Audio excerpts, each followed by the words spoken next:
Okay, so here I'm going to talk through some key theory behind what you're doing with the paracetamol experiment, and the theory is going to be relating to why you actually heat and cool reactions down. So in this experiment is where you're heating the reaction under reflux for the first time, okay, which is the main method of heating a reaction, but I'll also cover why you would cool reactions as well at the same time. So normally what you do is, if you're trying to perform a chemical reaction, you stir it at room temperature. You see if it would work and the chemical reaction takes place. Okay, because that's the easiest sort of setup, the one that requires the least amount of work from you, the least amount of energy and equipment as well.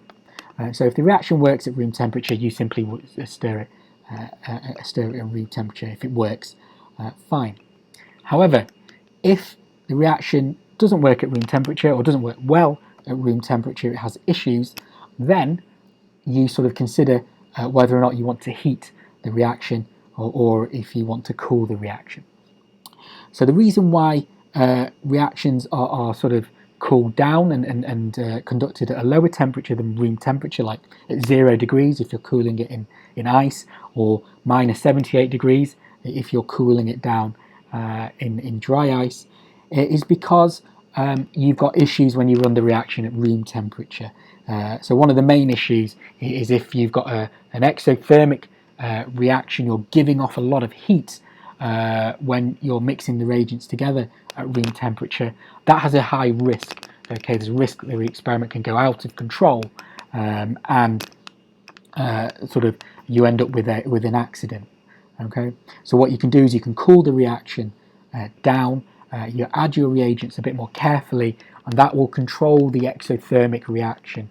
It will slow down the rate, control the exotherm, and the chemical reaction can take place at a much slower rate, but a much safer rate as well. The other reason why you might want to cool a reaction down is maybe you've got your desired reaction occurring, but side reactions occurring at room temperature. So if you cool it down, you can sort of pick a temperature where you only get the desired reaction that you want without any byproducts forming as well. The reason why you want to heat a reaction is because you find that the reaction is slow at room temperature. So what you're doing with the reaction is you're heating up the reaction mixture, you're giving the molecules more energy. If you think about the Maxwell-Boltzmann distribution curve, okay, you're giving more molecules the required activation energy to form the product. So you're essentially increasing the rate of the reaction, and that will mean your reaction occurs much more quickly than it would do at room temperature. So that's the main reason why you're heating reactions. It's why you're heating the paracetamol reaction, because it just happens a lot more quickly than if it didn't occur, if it was to occur at room temperature. So the reflux is the standard way, the main way in which you heat reactions, and it's a setup that allows you to heat reactions for a long period of time. And the reason why it allows you to heat reactions for a long period of time is because you can heat your reaction in your reaction flask, but rather than letting the solvents evaporate and boil to dryness, you have a condenser placed on top.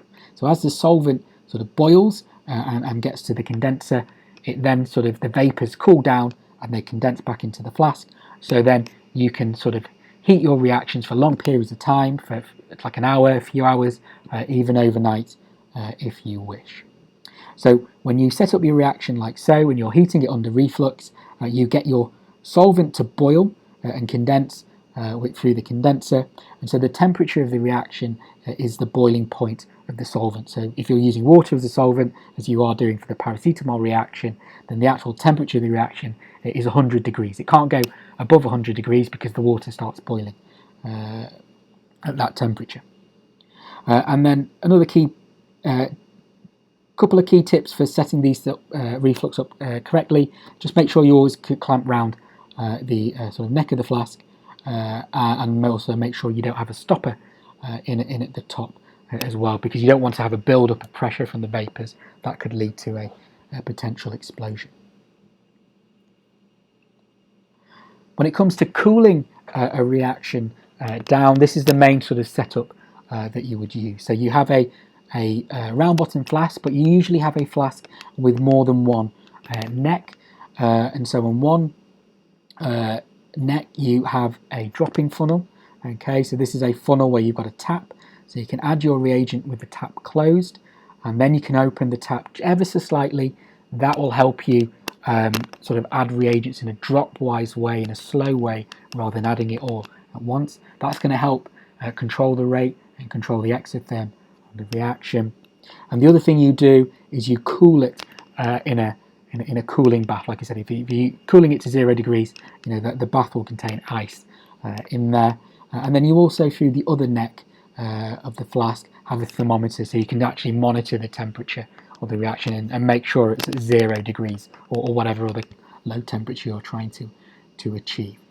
Okay, so cooling it down using the cooling bath and adding the reagents sort of drop-wise through the dropping funnel. Both of these mitigations will help to keep the rate low and control the exotherm of a cool reaction.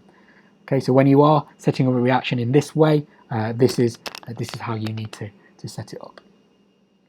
Okay, so that's the key background theory behind why you would heat and cool reactions down, and the sort of two main setups for doing these procedures correctly.